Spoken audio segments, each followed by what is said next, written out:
Hello friends, today we study potentiometer. Potentiometer is an electrical instrument.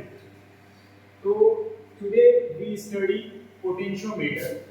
तो सबसे पहले हमको पोटेंशियोमीटर में ये जानना है कि पोटेंशियोमीटर से क्या-क्या हम यूज में ला सकते हैं, पोटेंशियोमीटर का यूज क्या-क्या है।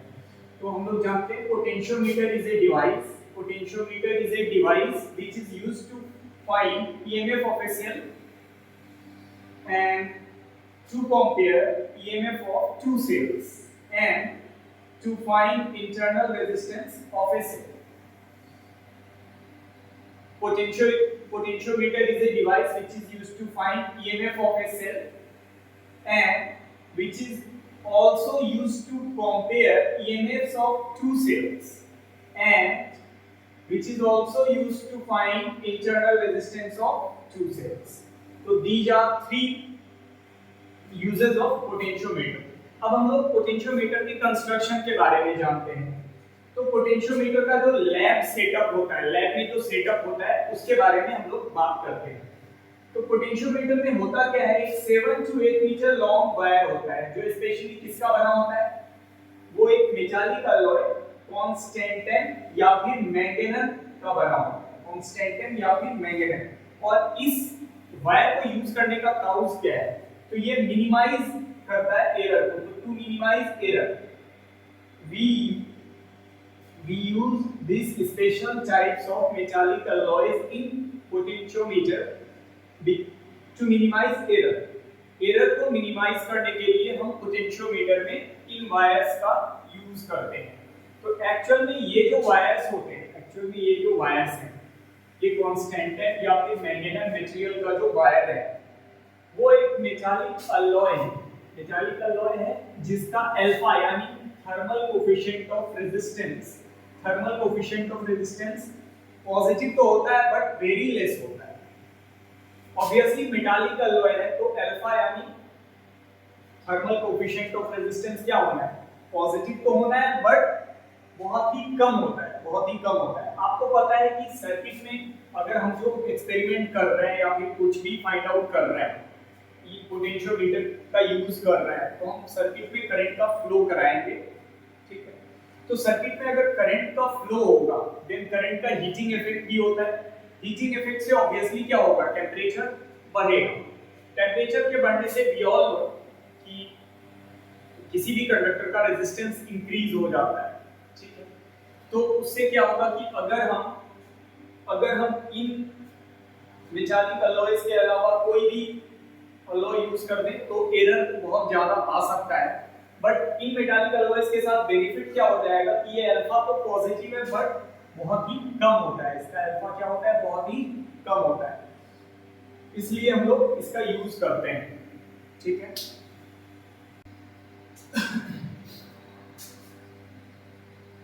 तो इन मेटालिक अलॉयज का यूज क्यों किया जाता है, because of heating effect of current. तो होता क्या है कि जब हम सर्किट में करंट का फ्लो करेंगे तो क्या होगा, करंट का एक हीटिंग इफेक्ट होता है, हीटिंग इफेक्ट की वजह से क्या होगा, टेंपरेचर इंक्रीज होगा। टेंपरेचर इंक्रीज अगर होगा तो चेंज इन टेंपरेचर भी इंक्रीज होगा। And we all know this formula R final is equal to R naught 1 plus alpha delta T। अब देखो यहाँ पर डेल्टा T, जिससे क्या हो जाएगा, अगर ये क्वांटिटी बहुत लार्ज होगा तो फाइनल रेजिस्टेंस क्या होगा, इंक्रीज होने लगेगा, जिससे करंट का क्या हो जाएगा, करंट बहुत तेजी से घटने लगेगा सर्किट में, और क्या होगा, उससे एरर आ जाएगा। और ये मेटालिक अलॉय यूज करने का बेनिफिट क्या है कि हीटिंग इफेक्ट से जो टेंपरेचर अगर हम ज्यादा बढ़ा भी दें और चेंज इन टेंपरेचर अगर बहुत ज्यादा बढ़ भी गया तो ये अल्फा क्या है, बहुत ही कम है, जिससे कि ये वाला क्वांटिटी जो ओवरऑल ये वाला जो क्वांटिटी डेल्टा टी अगर बहुत इंक्रीज भी हो गया but this alpha is very less, जिसकी वजह से ये क्वांटिटी क्या हो जाएगा, बहुत कम होगा, और इसमें एडिशन, इस वर्क में एडिशन जो होगा बहुत ही लेस अमाउंट का होगा, जिससे एरर तो आएगा बट एरर मिनिमम आएगा। रेजिस्टेंस इंक्रीज तो होगा लेकिन बहुत ही ज्यादा इंक्रीज नहीं होगा। रेजिस्टेंस इंक्रीज तो होगा बट बहुत ज्यादा इंक्रीज नहीं होगा और सर्किट में एरर जो आएगा वो कम से कम आएगा। अब हम लोग देखो 7 to 8 metre long, 7 to 8 metre long ये जो वायर है, ये जो वायर है ये तो बहुत ही लंबा हो जाएगा किसी भी सेटअप के लिए। किसी भी सेटअप के लिए क्या है, बहुत ही लॉन्ग है। तो इसके लिए हम लोग क्या करते हैं, लैब में हम लोग क्या करते हैं, एक 1 मीटर लॉन्ग एक वुडन प्लांक ले लेते हैं। ये क्या है, वुडन प्लांक, लकड़ी का एक प्लांक बना लेते हैं 1 मीटर लंबा, और उसी पर 7 to 8 मीटर लॉन्ग ये जो वायर है उसको हम लोग क्या करते हैं, 1-1 मीटर के सेगमेंट में कट कर करके ऐसे सजा देते हैं। ठीक है, ऐसे हम लोग क्या करते हैं, सजा देते हैं इसी टेबल पर, और उसके बाद उस सेगमेंट्स को कनेक्ट करने के लिए हम लोग इसका यूज करते हैं। ये जो ब्लू स्ट्रिप्स आपको दिख रहा है, ये ब्लू पेन से, ये ब्रास स्ट्रिप होता है। ये क्या होता है, ब्रास स्ट्रिप। इसका रेजिस्टेंस लगभग नेग्लिजिबल होता है। उसी से हम क्या करते हैं, सारे सेगमेंट को कनेक्ट कर देते हैं एक दूसरे से, और इन वायर्स के एंड पे हम लोग एक 2 बाइंडिंग स्क्रूज लगा देते हैं। ये बाइंडिंग स्क्रूज आपको दिख रहा होगा, ये क्या है, बाइंडिंग स्क्रूज। तो ये तो पॉजिटिव है और ये इधर नेगेटिव है। तो ये वायर का इसमें नेगेटिव और इसको पॉजिटिव से कनेक्ट कर देते हैं, और फिर हम लोग एक्सपेरिमेंट प्रोसीड करते हैं। This is all about lab setup of potentiometer. After knowing lab setup of potentiometer, now we have to study further, और अब हम लोग जानेंगे प्राइमरी सर्किट ऑफ पोटेंशियोमीटर। तो पोटेंशियोमीटर का प्राइमरी सर्किट क्या है, इसमें हमको एक बैटरी की जरूरत होगी जो पावर सप्लाई करेगा एक्सपेरिमेंट को, पूरे सेटअप को पावर सप्लाई करेगा। इस बैटरी को हम लोग बोलते हैं ऑक्सिलरी बैटरी या फिर स्टैंडर्ड बैटरी या फिर ऑक्सिलरी सेल या स्टैंडर्ड सेल। इस सेल के साथ आप यहाँ पर इंटरनल रेजिस्टेंस भी आप दिखा सकते हो। इसके साथ सीरीज में एक वेरिएबल रेजिस्टेंस जिसको रियोस्टैट बोलते हैं वो लगा हुआ होगा। इस कंप्लीट सेटअप में एक अमीटर होगा और की होगा। उसके बाद इसी सर्किट में तो एक वायर ऐड कर देना, यही वो वायर है जिसको हम क्या बोलेंगे, पोटेंशियोमीटर वायर। अब देखो आप बैटरी का पॉजिटिव ये है तो ये भी इससे पोटेंशियोमीटर वायर का पॉजिटिव एंड हो जाएगा ये, और ये अगर नेगेटिव है तो यहाँ पर नेगेटिव हो जाएगा।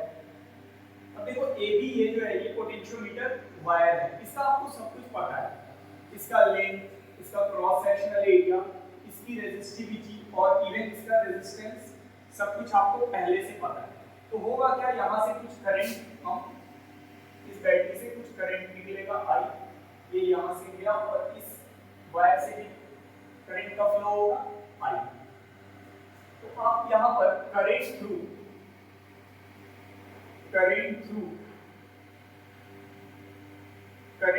पोटेंशियोमीटर वायर, पॉट वायर बोले तो पोटेंशियोमीटर वायर आप फाइंड आउट कर सकते हो। तो करंट आप कैसे निकालते हो, I = EMF से सर्किट का EMF कितना है, सर्किट में जो सेल यूज हुआ है उसका EMF कितना है, ES, और सर्किट का इक्विवेलेंट टोटल रेजिस्टेंस कितना है। तो आप जैसा कि देख रहे हो यहाँ पर इस वायर में, AB वायर में करंट I का फ्लो हो रहा है और यही सेम करंट इस रियोस्टैट से जा रहा है। तो जैसे ही करंट सेम होता है देन द सेटअप या resistances are said to be in series. तो ये जो वायर है इसका अपना रेजिस्टेंस R है, ठीक है, ये तो आपको पता है पहले से, और इस सर्किट में एक और रेजिस्टेंस, वेरिएबल रेजिस्टेंस लगा हुआ है जिसको आप रियोस्टैट बोलते हो, वो है। तो इस वायर में जो करंट जा रहा है वो इस रियोस्टैट में भी सेम करंट जा रहा है। It means this wire and this rheostat are in series. तो आप देखो यहाँ पर करंट निकालते वक्त हम क्या करेंगे, EMF upon total resistance of circuit. तो एक तो रेजिस्टेंस ये हो गया और ये RH हो गया, यानी सीरीज में है तो रेजिस्टेंस ऐड होगा, तो R + RH। तो this is the current through this is the current through potentiometer wire. Now potential difference अगर आपको फाइंड आउट करना है, potential difference across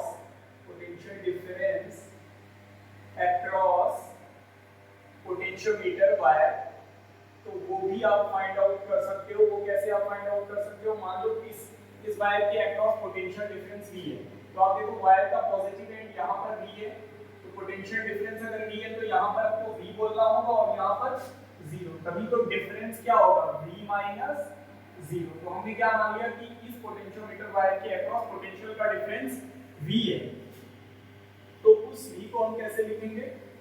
V is equal to IR, तो current through potentiometer wire I and resistance of potentiometer wire R। तो current through potentiometer wire क्या हमने find out किया हुआ है? ES upon R plus RH into R।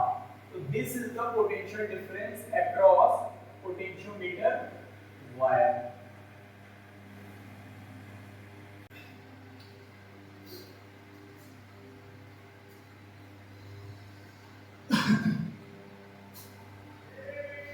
Now we have to find potential gradient of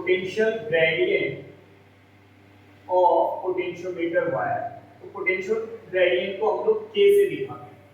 exactly K का meaning क्या होता है? K इज इक्वल टू होता है V बाई L। K का मतलब क्या होता है? K is equal to V by L, यानी ये एक तरह से fall of potential across potentiometer wire पर यूनिट लेंथ।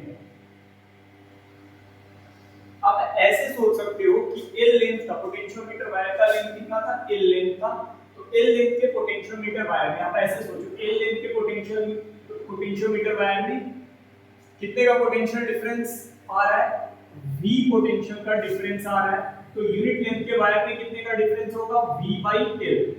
तो this V by L is known as potential gradient. इसका जो यूनिट होता है जनरली इसको किस में मेजर करते हैं हम लोग? वोल्ट पर सेंटीमीटर में इसका मेजरमेंट होता है। जनरली वोल्ट पर सेंटीमीटर में ही इसका मेजरमेंट होता है।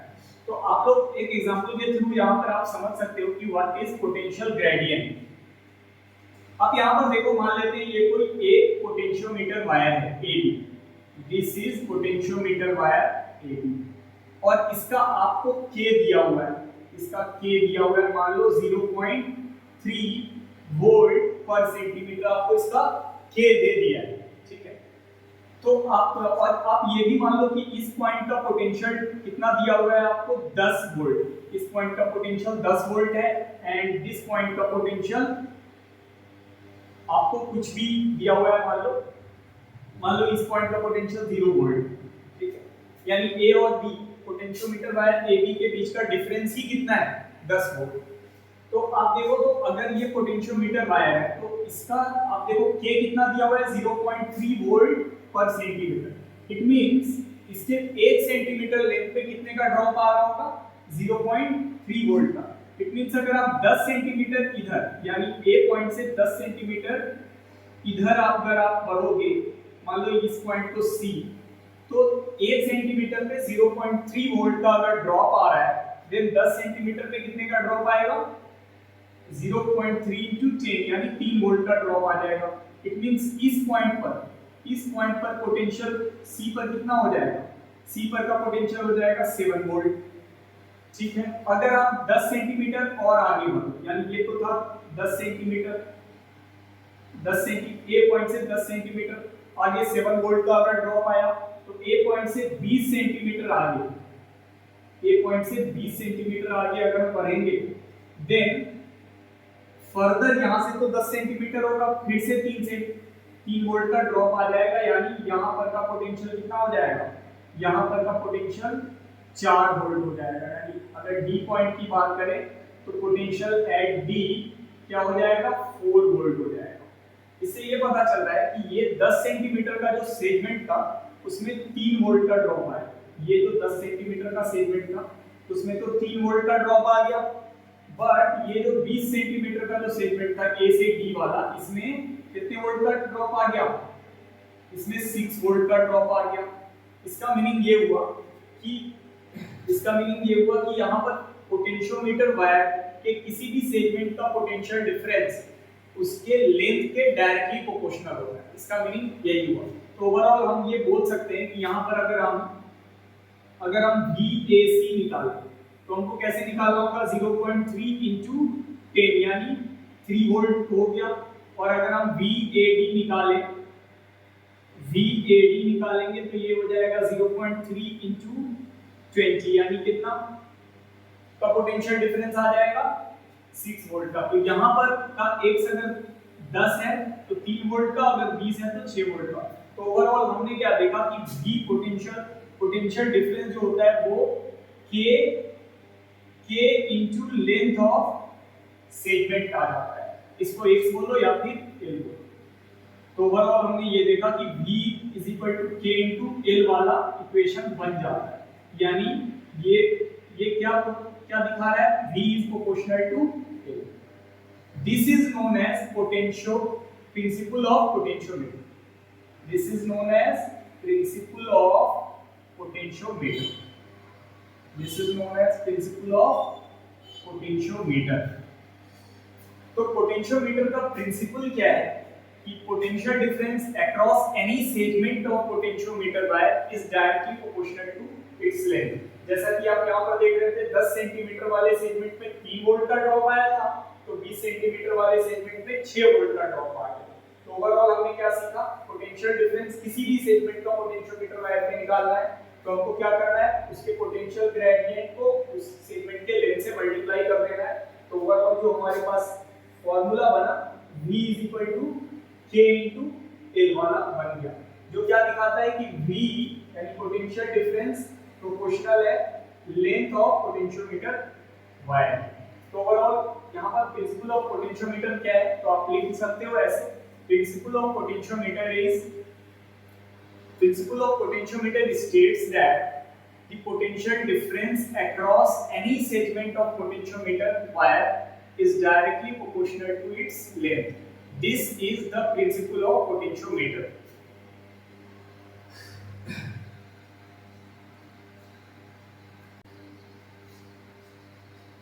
Now we study secondary circuit. Secondary circuit की जरूरत क्यों पड़ती है? क्योंकि हमको अब इसके पर्पस पे आना है। पोटेंशियोमीटर का पर्पस जो है, पोटेंशियोमीटर का जो पर्पस था, हमको क्या पर्पस था? To find EMF of a cell, to compare EMFs of two cells and to find internal resistance of a cell. तो हम पहले पर्पस पे आते हैं और फर्स्ट यूज इसका क्या था? किसी भी सेल का ईएमएफ फाइंड आउट करना। तो ये सेकेंडरी सर्किट का जो सेटअप है उसमें फर्स्ट सेटअप, पहला वाला जो सेटअप है वो तो ऑलवेज रहेगा। ये प्राइमरी सर्किट वाला सेटअप ऑलवेज रहेगा। ये वाला जो सेटअप है, ये वाला तो सेटअप रहेगा ऑलवेज। अब आप देखो इस बैटरी का अगर प्लस इधर है तो इस वायर का प्लस भी इधर ही होगा और इस वायर का माइनस इधर होगा। अब आप क्या, और यहाँ से आपका अगर सर्किट आपने क्लोज कर दिया है तो इस सर्किट में करंट का फ्लो होगा। अब आपको करना क्या होता है कि एक सेल लाना है जिसका ईएमएफ आपको फाइंड आउट करना है, ठीक है? उस सेल का पॉजिटिव है, इस बैटरी का जो पॉजिटिव है उसी के साथ इस सेल का भी पॉजिटिव कनेक्ट होना जरूरी है, नहीं तो एक्सपेरिमेंट में फॉल्ट आ जाएगा और एरर आ जाएगा। तो इसमें हमेशा ध्यान देना है कि जिस बैटरी का आपको ईएमएफ फाइंड आउट करना है उसका पॉजिटिव टर्मिनल ऑलवेज इस बैटरी के पॉजिटिव से कनेक्ट हो। इस चीज का ध्यान देना है आपको। और इस बैटरी के साथ क्या होता है? एक गैल्वेनोमीटर और एक पॉइंटर, जिसको हम लोग, इस पॉइंटर को हम लोग क्या बोलेंगे? जॉकी। इस जॉकी को हम लोग क्या करेंगे? स्लाइड कर सकते हैं इस पोटेंशियोमीटर वायर पर, कभी यहाँ, कभी यहाँ, कभी यहाँ, डिफरेंट पॉइंट पर हम कनेक्ट करके रीडिंग, यहाँ पर गैल्वेनोमीटर के रीडिंग को ऑब्जर्व कर सकते हैं, ठीक है? तो मान लेते हैं कि इस एंड ए से हमने इस पॉइंटर को कितने डिस्टेंस पे रखा है? x डिस्टेंस पे कनेक्ट किया है, x डिस्टेंस पे कनेक्ट किया है। तो इस वायर के इस सेगमेंट का पोटेंशियल डिफरेंस जो आएगा, इस वायर के इस सेगमेंट का, इतने से सेगमेंट का जो पोटेंशियल डिफरेंस आएगा वो क्या आ जाएगा, k इंटू एक्स। जब आप पॉइंटर को स्लाइड कर रहे होते हो तो ये x क्या होगा, वेरी करेगा, ठीक है, ये x वेरी करेगा, इट मींस इस सेगमेंट का पोटेंशियल डिफरेंस भी क्या होता रहेगा, वेरी होता रहेगा, वेरी करता रहेगा इस सेगमेंट का। तो इस सेगमेंट को हम यहाँ पर ऐसे बना के आपको सही से दिखा सकते हैं, जैसे ये पोटेंशियोमीटर वायर, हम सेकेंडरी सर्किट को एग्जैक्टली ये है सेकेंडरी सर्किट, एग्जैक्टली यहाँ जो बना रहे हैं हम लोग यही क्या है, सेकेंडरी सर्किट। तो इसमें तो पोटेंशियोमीटर वायर तो रहेगा ही, जो आपको दिख रहा है यहाँ पर पोटेंशियोमीटर वायर तो रहेगा ही। इसी के साथ ये बैटरी कनेक्ट होता है, जो बैटरी का आपको ईएमएफ फाइंड आउट करना होता है, और इसके साथ ये एक गैल्वेनोमीटर, और इसी को हम क्या करते हैं, पोटेंशियोमीटर वायर पर डिफरेंट पॉइंट पर इस जॉकी को या पॉइंटर को कनेक्ट करके चेक करते रहते हैं, ठीक है। तो मान लेते हैं कि इस एंड से x डिस्टेंस पे हमने क्या इस जॉकी को कनेक्ट किया हुआ है, देन इसका उस टाइम में जो पोटेंशियल डिफरेंस होगा इस सेगमेंट का वो क्या हो जाएगा, kx होगा, पोटेंशियल डिफरेंस बोलो या फिर ईएमएफ बोलो, वो क्या हो जाएगा इस सेगमेंट का kx हो जाएगा, ठीक है। अब जैसे ही आप इस जॉकी को स्लाइड कर रहे होते इट मींस x क्या होता है, x क्या होता रहता है, वेरी करता रहता है, यानी kx क्या होता रहेगा, वेरी होता रहेगा, kx क्या होता रहेगा, वेरी होता रहेगा। देन इट मींस इसमें वायर के जो एजेस सेक्शन है, इस पोटेंशियोमीटर वायर का जो एजेस सेक्शन है, आप अगर इस पॉइंटर को स्लाइड करते रहोगे देन उस एजेस सेक्शन का पोटेंशियल डिफरेंस वेरी करता रहेगा, या बोल सकते हो कि अगर, या बोल सकते हो आप इंटरनल रेजिस्टेंस को अगर आप इस सेक्शन के नेगलेक्ट करते हो तो आप इसको बोल सकते हो वेरिएबल ईएमएफ, ठीक है। तो आप इस सेगमेंट में एक वेरिएबल ईएमएफ की बैटरी भी जोड़ सकते हो, क्योंकि इस वायर का पॉजिटिव इधर था और इस वायर का नेगेटिव इधर था, तो आप यहाँ पर इस सेक्शन में आप क्या कर सकते हो, वेरिएबल ईएमएफ की बैटरी को आप कनेक्ट कर सकते हो, जिसका पॉजिटिव इधर होगा और नेगेटिव। वेरिएबल ईएमएफ का मतलब तो यही होता है, एक एरो आप दिखा दो, इट मींस जैसे आपको यहाँ पर दिख रहा है ये रिवर्स है, दिस इज वेरिएबल रेजिस्टेंस, तो उसको रिप्रेजेंट करने का तरीका ये एरो ही होता है। इस टाइप का एरो अगर आपको सर्किट में दिखा हुआ है, सर्किट में दिख रहा है, इट मींस आपको क्या समझना है, दिस इज वेरिएबल। अब ये अगर बैटरी के पास इस टाइप से दिख रहा है, इट मींस वो उस बैटरी का ईएमएफ वेरिएबल है, या फिर अगर रेजिस्टेंस के पास कुछ ऐसा दिख रहा है देन आपको समझना है कि वो रेजिस्टेंस वेरिएबल है, ठीक है। तो आप इस सेगमेंट में आप एक बैटरी कनेक्ट कर सकते हो वेरिएबल ईएमएफ, और उसका ईएमएफ या पोटेंशियल डिफरेंस क्या होगा, kx। अब आप देखो इस सर्किट को अगर आप कंप्लीट करोगे जैसा पहले था,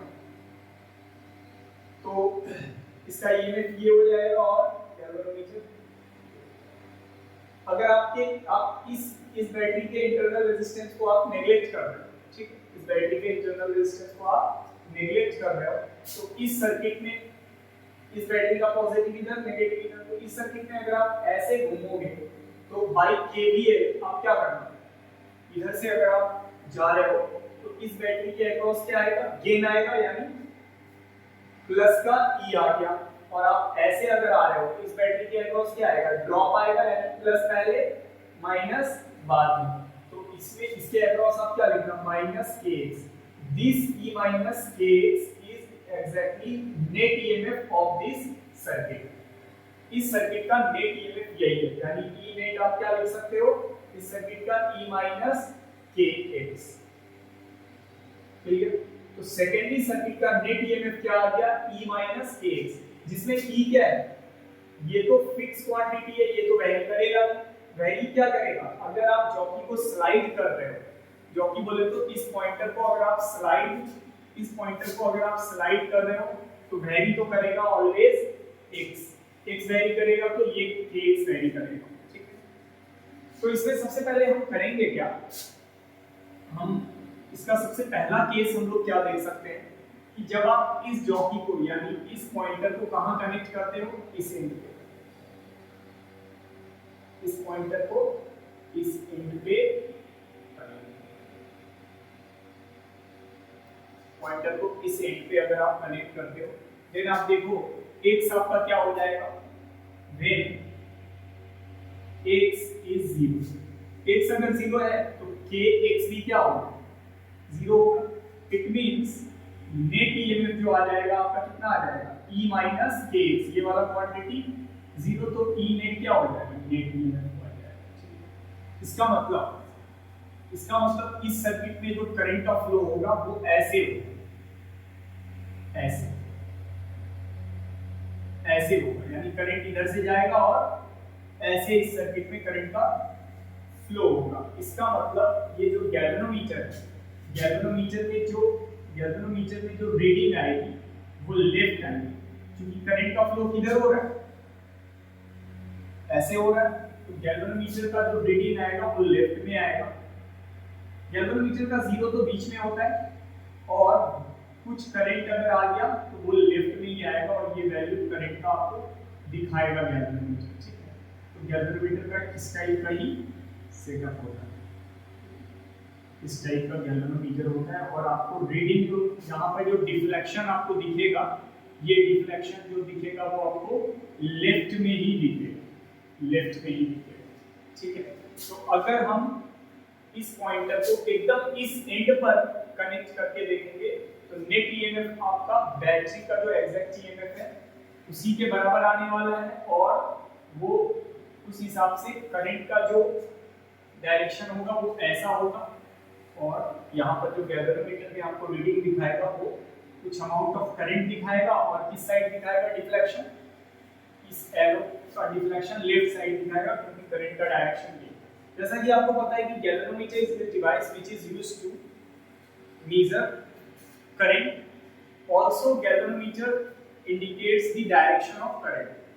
तो गैल्वेनोमीटर से आपको करंट का डायरेक्शन भी पता चलता है, जिसकी वजह से जैसा कि आपको यहाँ पर दिख रहा है कि रीडिंग में आपको लेफ्ट साइड डिफ्लेक्शन दिखेगा, ठीक है। तो ये पहला केस है।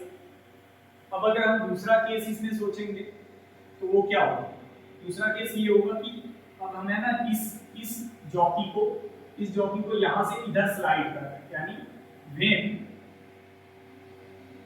when J is moved, अगर आप ऐसे सोचो towards B, यानी इस जॉकी को अगर आप B की तरफ मूव करा रहे हो तो क्या होगा कि x इंक्रीज होगा, जैसा कि आपको दिख रहा है x क्या होगा, इंक्रीज होगा। ये वाला क्वांटिटी तो फिक्स है, अब ये फिक्स क्वांटिटी है और ये इंक्रीज होता जा रहा है, x इंक्रीज होगा तो kx इंक्रीज होगा। ओवरऑल अगर आप ये देखो, ये तो ईएमएफ E है, ये इसका वैल्यू आप मान लो 10 है, इसका वैल्यू कितना है 10 है।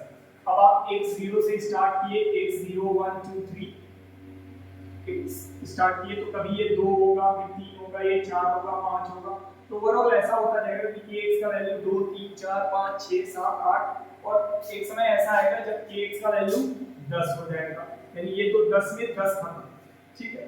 तो ओवरऑल एक समय ऐसा भी आएगा जब नेट ईएमएफ क्या हो जाना है, 0 होना है। तो आपको यहाँ पर सिर्फ इतना समझना है कि अगर x इंक्रीज होगा तो ये क्वांटिटी भी इंक्रीज होगा, जिससे क्या होगा kx इंक्रीज होगा। इसका मतलब नेट ईएमएफ क्या होगा, डिक्रीज होगा, नेट ईएमएफ क्या होगा, डिक्रीज होगा। जैसे kx इंक्रीज होगा, नेट ईएमएफ ये वाला क्वांटिटी क्या होगा, डिक्रीज होगा। तब क्या होगा, तब आपको जो करंट जो है सर्किट में वो घटेगा, क्योंकि ईएमएफ घट रहा है तो करंट का वैल्यू भी क्या होगा, सर्किट में घटेगा, करंट का वैल्यू घटेगा। बट अभी भी क्या है, 0 नहीं हुआ है, अभी भी क्या है, नेट ईएमएफ 0 नहीं हुआ है। इसका मतलब करंट तो ऐसे ही फ्लो होगा, करंट का डायरेक्शन तो ऐसे ही होगा, लेकिन ये क्या होगा, लेकिन ये होगा कि करंट लेफ्ट में ही रहेगा डिफ्लेक्शन, लेकिन वैल्यू क्या होगा 0 की तरफ, यानी डिफ्लेक्शन क्या होगा 0 की तरफ शो होने लगेगा, यानी थोड़ा सा डिक्रीज होगा। तो इस वाले केस में आपको क्या ध्यान देना है कि इस वाले केस में कि डिफ्लेक्शन तो लेफ्ट ही रहेगा, डिफ्लेक्शन क्या रहेगा, लेफ्ट रहेगा with some decrease, deflection left में रहेगा लेकिन क्या होगा, विथ सम डिक्रीज। तो ये सेकेंड केस था, ठीक है। अब हम लोग थर्ड केस देखेंगे।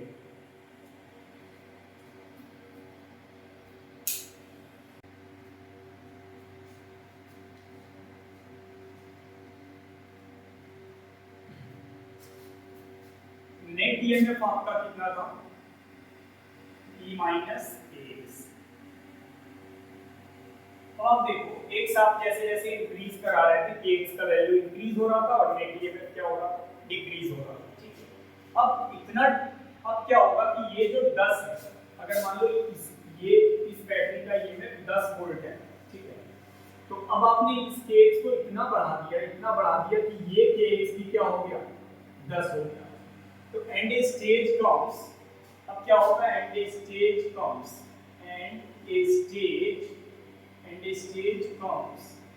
अब एक स्टेज ऐसा आएगा व्हेन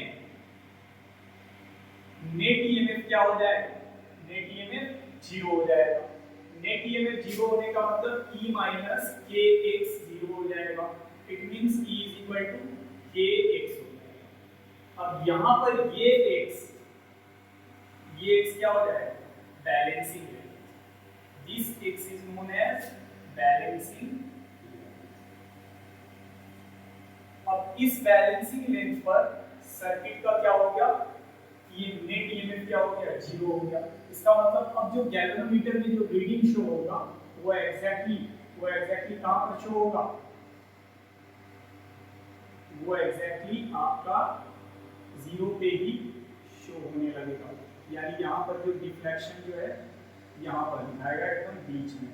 इसका मतलब करंट थ्रू गैल्वेनोमीटर अब क्या हो गया, बैलेंसिंग लेंथ, बैलेंस पॉइंट मिल गया और करंट थ्रू गैल्वेनोमीटर क्या हो गया, 0 हो गया।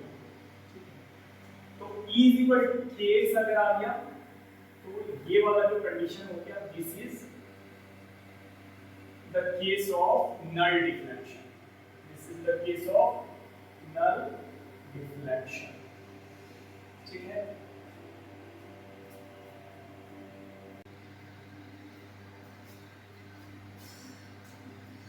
अगर मान लो अगर मान लेते हैं L, इस x की जगह पे हम अगर L को बैलेंसिंग लेंथ मान लें, देन हम क्या लिख पाएंगे, उस सेल का ईएमएफ को K into L लिख पाएंगे। उस सेल के ईएमएफ को क्या लिखेंगे, K into L लिख पाएंगे, ठीक है। where K is potential gradient, where K is potential gradient, ठीक है। तो आप ऐसे हम लोग बैलेंसिंग लेंथ फाइंड आउट करेंगे। अगर आप फर्स्ट करो, अगर आप मान लो कि ये पोटेंशियोमीटर वायर है AB और आपने यहाँ पर बैटरी को कनेक्ट किया हुआ है, इसके साथ एक गैल्वेनोमीटर है, ठीक है, और यहाँ पर आप पॉइंटर यानी जॉकी को आप स्लाइड कर करके चेक करते हैं। सबसे पहले आप क्या करते हो, इस जॉकी को यहाँ कनेक्ट करके आप देखते हो, यहाँ कनेक्ट करके आप देखते हो।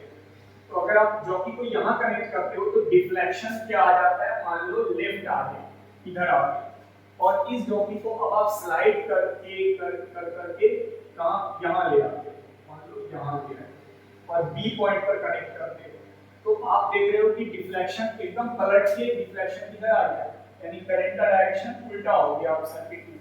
इसका मतलब आपको और अच्छा लगता है कि चलो इसी ए और बी के बीच में ही कहीं पर क्या होगा, कहीं पर नल पॉइंट होगा, या इसी ए और बी के बीच में ही कहीं पर हम लोग क्या फाइंड आउट कर लेंगे, नल डिफ्लेक्शन। उस नल डिफ्लेक्शन अगर हमने फाइंड आउट कर लिया तो करंट थ्रू गैल्वेनोमीटर क्या हो जाएगा, 0 हो जाएगा। देन अगर ये लेंथ मान लो इस ए एंड से एल डिस्टेंस पर हमको नल डिफ्लेक्शन मिला, देन हम इस बैटरी का ईएमएफ कैसे लिख पाएंगे, K into L। डायरेक्ट हमको चूंकि इस वायर का पोटेंशियोमीटर वायर का K तो हमको पता होता है, बस हम स्केल से ये वाला लेंथ देख लेंगे कि ये कितने, ये पॉइंट से कितने डिस्टेंस पर जॉकी को कनेक्ट करने से इसमें क्या आ गया, नल डिफ्लेक्शन 0 आया। देन हम इस बैटरी का डायरेक्ट ईएमएफ क्या लिख सकते हैं, K into L। ये जो गिवन बैटरी है इसका ईएमएफ हम लोग क्या लिख सकते हैं, डायरेक्ट K into L लिख सकते हैं, ठीक है।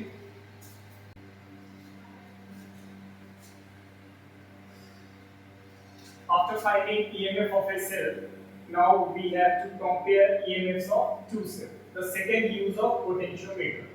तो उसके लिए हमको वही सेटअप रखना होगा। प्राइमरी सर्किट का जो सेटअप है वो तो एज इट इज रहेगा। This circuit is necessary for experiment, ठीक है। तो ये वाला सर्किट तो रहेगा ही। अब हमको वो दो सेल कनेक्ट करना है, वो दो सेल जिसके ईएमएफ को हमको कंपेयर करना है। तो उसके लिए हम दो सेल को लाएंगे और यहाँ पर पैरेलल में इस दो सेल को हम कनेक्ट कर देंगे। और एक बार फिर से ध्यान रखना है आपको कि दोनों सेल का पॉजिटिव टर्मिनल ऑक्सिलरी सेल या स्टैंडर्ड सेल के पॉजिटिव से ही कनेक्ट होना चाहिए। तो ये दोनों सेल का पॉजिटिव आपने देख लिया कि पॉजिटिव से ही कनेक्ट है। तो आपको करना क्या होता है कि आपको एक बार में दोनों सेल यूज नहीं करना है। आपको सबसे पहले आपने क्या करना है कि K1, ये जो K1 की है यानी फर्स्ट बैटरी का जो की है इसको आपको क्लोज कर देना है, यानी ये ऑन हो गया, ये स्टिल ऑफ है, अभी भी ये क्या है ऑफ है। तो इसमें फर्स्ट केस आपको क्या करना है, जो पहला केस है उसमें हमको क्या ध्यान देना है कि व्हेन K1 की को आपको क्लोज कर देना है यानी ऑन हो गया, और K2 को क्या रखना है, ओपन रखना है। इसका मतलब कौन सा वाला सेल यूज में आ रहा है, ऊपर वाला सेल यानी ये वाला सेल यूज में आ रहा है। उसके बाद आपको इस जॉकी यानी इस पॉइंटर को डिफरेंट पॉइंट पर कनेक्ट करके देखना है। मान लो आपने इस जॉकी को यानी पॉइंटर को अगर आपने यहां पर कनेक्ट किया,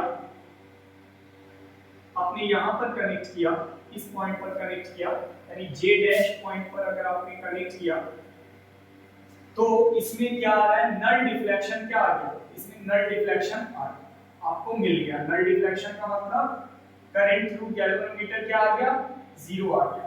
और ये वाला जो J डैश पॉइंट मिला आपको इस A एंड से कितने डिस्टेंस पर मिला है, L1 डिस्टेंस। इसका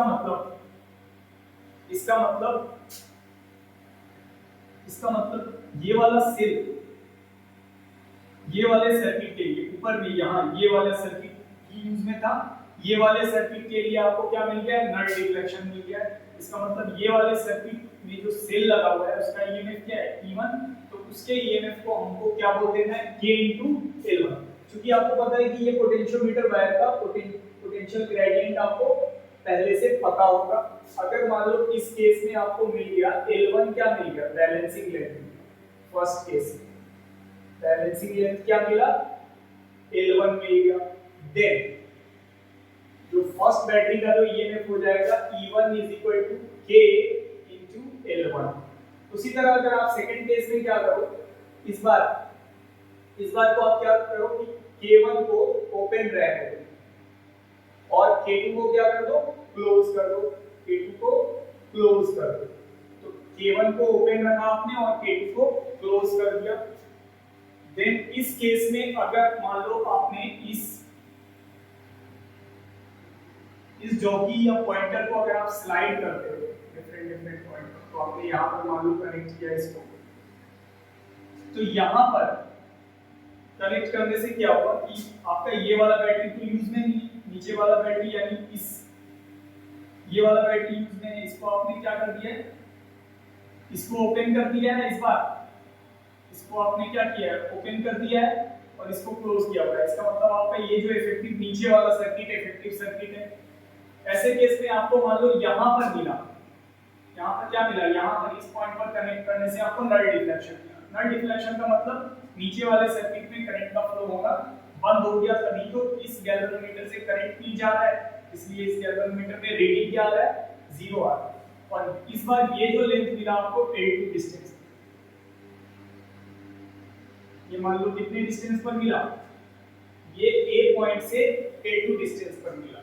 यानी इस केस में L2 क्या हो गया, बैलेंसिंग लेंथ हो गया। इस केस का बैलेंसिंग लेंथ क्या हो गया, L2 हो गया। देन यहाँ पर जो सेकंड वाला जो सेल यूज में है, ये जो सेकंड वाला सेल यूज में है, इसका ईएमएफ आप क्या लिख सकते हो, E2 = K × L2। तो this is the second equation. अब आप क्या करो, E1 और अब आप क्या करो 1/2 कर दो, यानी E1/A2 तो क्या हो जाएगा, K × L1 K × L2। K से K कैंसिल हो गया। फाइनली क्या मिला आपको, E1/E2 = L1/L2 मिलेगा। This is how we compare EMFs of two cells. EMFs of two cells.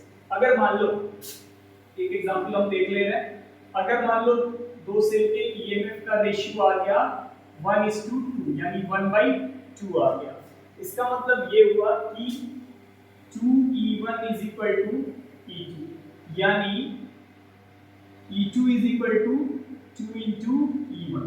इसका मतलब ये हुआ कि दूसरा वाला सेल जो है वो हेवी है पहले वाले सेल से। इसका मतलब ये हुआ कि दूसरे वाले सेल का EMF इस वाले सेल का EMF इस वाले सेल के EMF से डबल है, यानी E2 ग्रेटर देन E1। तो इस टाइप से हम लोग कंपेयर कर सकते हैं EMFs ऑफ टू सेल्स को। ठीक है,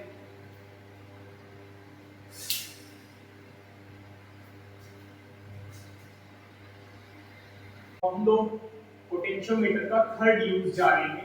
फर्स्ट यूज हम जान चुके हैं, we have to find EMF of a cell, और सेकेंड यूज हमने पढ़ लिया है to compare EMFs of two cells। अब हम लोग थर्ड यूज जानेंगे और हम लोग किसी सेल के इंटरनल रेजिस्टेंस को फाइंड आउट करना सीखेंगे। उसके लिए सर्किट का जो सेटअप होगा वो ये होगा। ये सर्किट तो नेसेसरी है, प्राइमरी सर्किट आपको ऑलवेज रहेगा।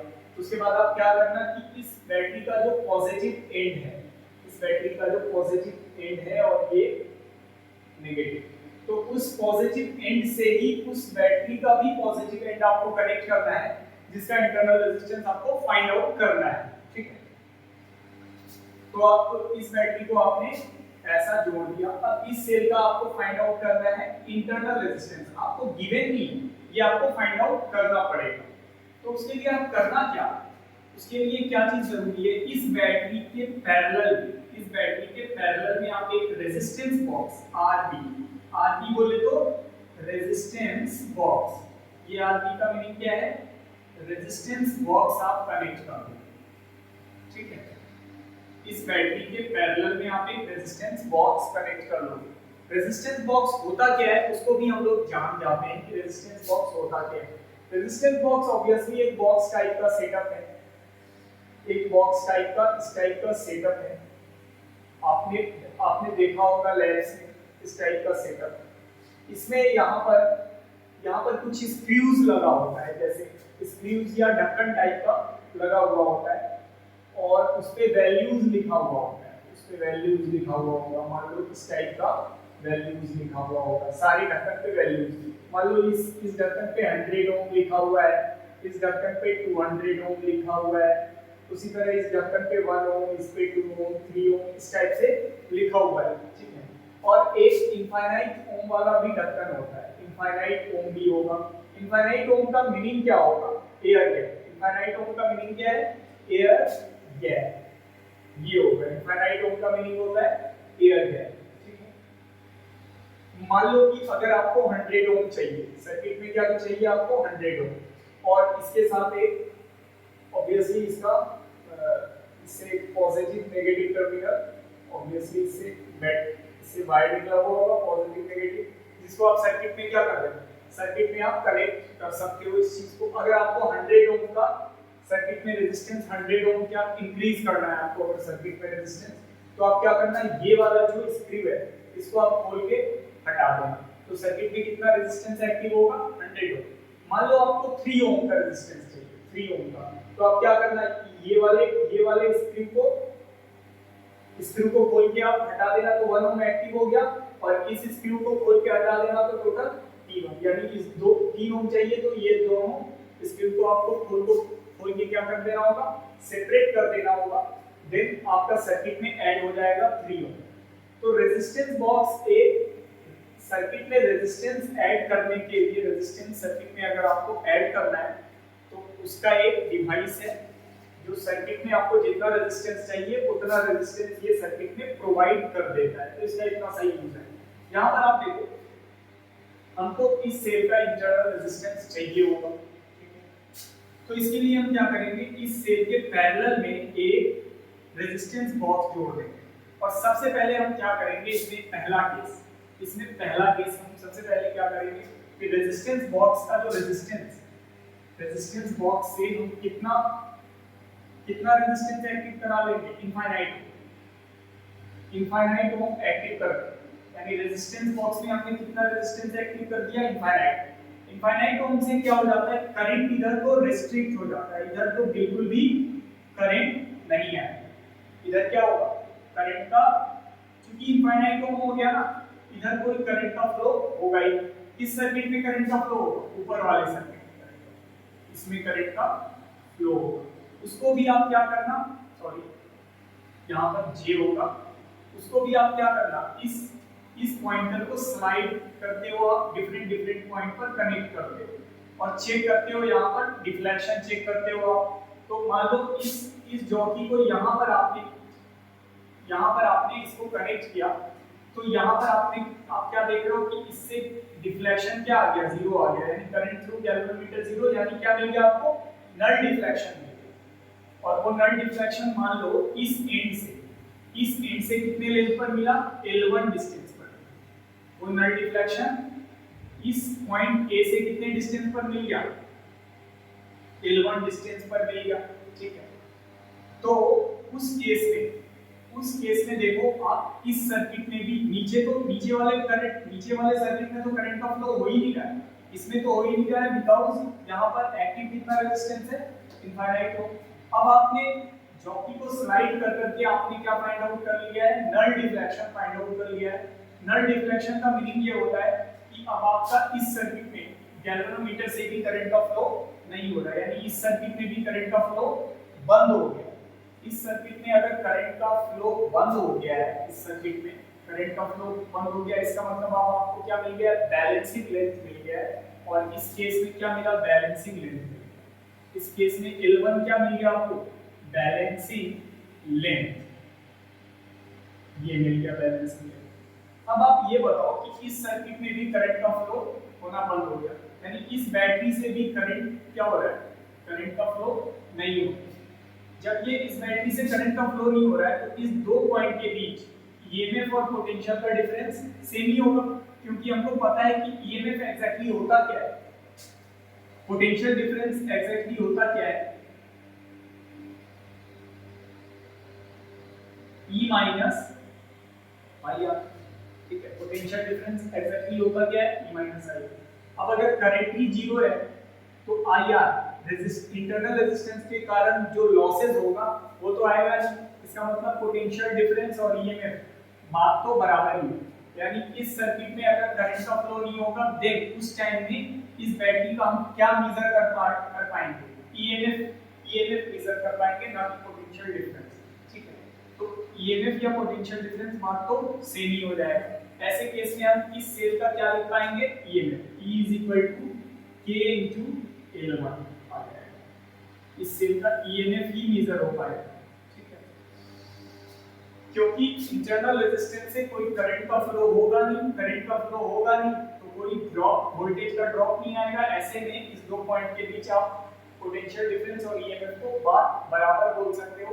तो बेटर ये होगा कि हम क्या लिख दें, उस सेल का एग्जैक्ट ईएमएफ ही लिख दें। तो हमने क्या लिख दिया, E K × L1।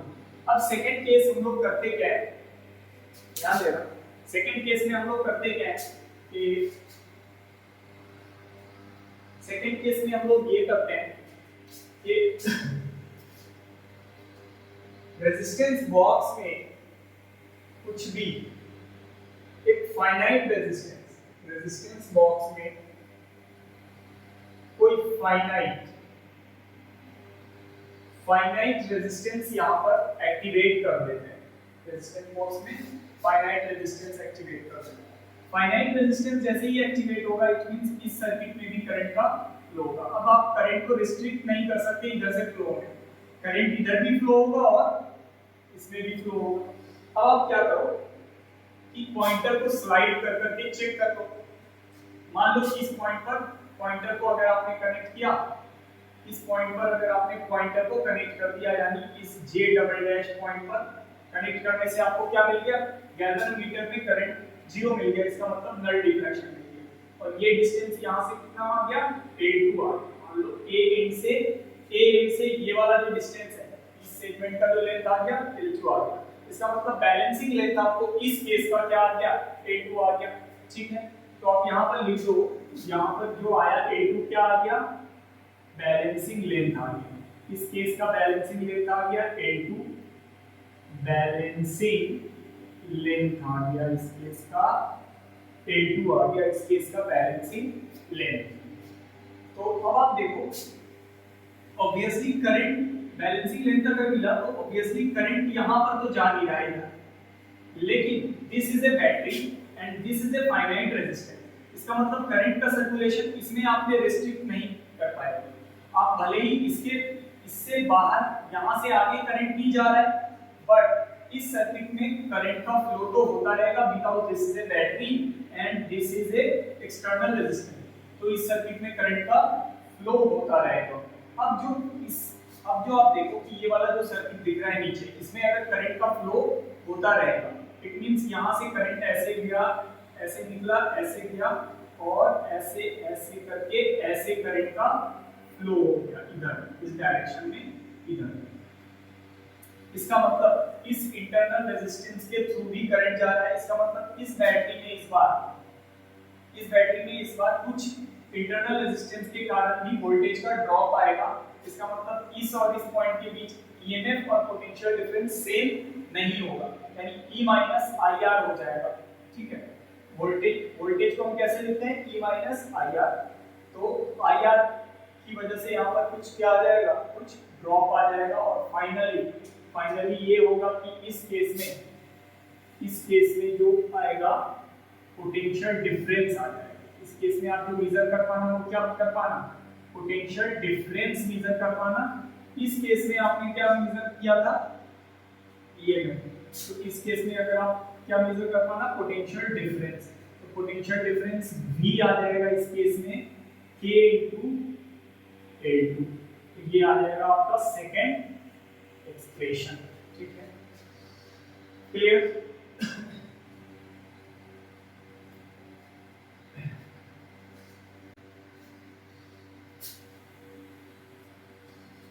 तो ये तो ईएमएफ आ गया था उस सेल का, और उस सेल के का टर्मिनल वोल्टेज ये आ गया, potential difference between terminals of that cell. ठीक, तो वो सेल जिसका आपको इंटरनल रेजिस्टेंस फाइंड आउट करना है, उस सेल का टर्मिनल वोल्टेज ये हो गया और इंटरनल ईएमएफ ये हो गया। अब आपको थोड़ा सा यहाँ पर कुछ बेसिक्स जानना है। जैसे अगर आप मान लो तो कोई सेल है, इसका ईएमएफ ये है, इसी सेल को ऐसे ही रिप्रेजेंट करते हैं। इसी सेल को हम एक ऐसे रिप्रेजेंट करते हैं, ये इंटरनल रेजिस्टेंस होता है और ये सेल का पॉजिटिव बड़ा वाला जो ये लाइन होता है वो पॉजिटिव टर्मिनल होता है, ये छोटा वाला लाइन नेगेटिव टर्मिनल होता है। तो दिस इज ए सेल। अब मान लो इस सेल से आप कुछ यूज कर रहे हो, मान लो आप बल्ब जला रहे हो, तो this bulb is external resistance, this bulb is external resistance. ठीक है, तो अगर जैसे ही आपने अगर सर्किट मान लो क्लोज है ये, तो यहाँ से करंट का फ्लो होगा I और इससे करंट ऐसे जाएगा I, और ये एक्सटर्नल रेजिस्टेंस से भी करंट का फ्लो उतना ही होगा और फाइनली इस बैटरी से जितना करंट गया था इस बैटरी को उतना करंट मिल जाएगा। ठीक है, तो अगर आप KVL से अगर आप देखते हो, तो अगर आपको KVL लिखना है तो KVL अगर आप यहाँ से चलोगे ऐसे, तो करंट के डायरेक्शन में जा रहे हो तो वोल्टेज का ड्रॉप हो रहा है, तो आप क्या लिखना? -IR। अब बैटरी में आप नेगेटिव से पॉजिटिव जा रहे हो तो आप क्या लिखना? गेन हुआ तो प्लस ही, और आप फिर से अब इधर जा रहे हो प्लस से माइनस, यानी हायर से लोअर। तो यहाँ पर भी वोल्टेज का करंट के डायरेक्शन में वोल्टेज का ड्रॉप आता है, इसलिए हम लोग क्या लिखेंगे? -I * R = 0। अब आप देखो इस रेजिस्टेंस के अक्रॉस मान लो पोटेंशियल का डिफरेंस V है, तो इस दो पॉइंट के बीच अगर पोटेंशियल का डिफरेंस V है, तो इस दो पॉइंट के बीच भी पोटेंशियल का डिफरेंस क्या माना जाएगा? V माना जाएगा। यानी इस रेजिस्टेंस के अक्रॉस पोटेंशियल का डिफरेंस अगर V है, देन इस बैटरी के अक्रॉस भी पोटेंशियल का डिफरेंस V है। बैटरी के अक्रॉस हम बोलते हैं टर्मिनल वोल्टेज क्या है? V है। ठीक है, तो हम यहाँ पर इस IR को हम V लिख पाएंगे, यानी -I * R + E - V = 0। तो ओवरऑल हम क्या देख रहे हैं कि IR = हो जाएगा E - V, तो R = हो जाएगा E - V/I। तो ये हो जाएगा। अब आप देखो ये R जो हो जाएगा E माइनस V। अब देखो ये जो I है तो I is equal to V upon R। तो V अपॉन R आप यूज करना, इस ऐसे यूज करना। देन ये चीज तो हो जाएगा, ये R तो यहाँ मल्टीप्लाई हो जाएगा, यानी E बाई V तो एज इट इज होगा और V बाई V 1, यानी ये वाला R यहाँ मल्टीप्लाई हो जाएगा। यानी फाइनली आपको इंटरनल रेजिस्टेंस का जो एक्सप्रेशन आ जाता है वो इस हिसाब से लिखा जाता है। यानी इंटरनल रेजिस्टेंस, ये रिलेशन आ गया internal resistance, external resistance, EMF और टर्मिनल वोल्टेज के बीच किसी सर्किट के। तो फाइनली अब आपको क्या पता चल चुका है, मेरा पर्पस जो था, ये पोटेंशियोमीटर का जो पर्पस है टू फाइंड द थर्ड जो यूज है वो क्या था, to find internal resistance of cell. अब आप देखो इंटरनल रेजिस्टेंस का फार्मूला आपको ये आया हुआ है जो E बाई V है। E तो यहाँ पर आया हुआ है K इंटू क्या आया हुआ है, ये E by V minus 1 into R। तो अब आप देखो E की जगह पे तो हम क्या लिखेंगे, K इंटू L1, और V की जगह पे हम क्या लिखेंगे, K into L2 minus 1 into R। यानी फाइनली इस K से ये वाला K कैंसिल हो गया।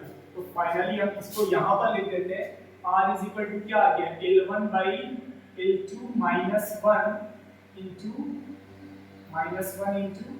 R।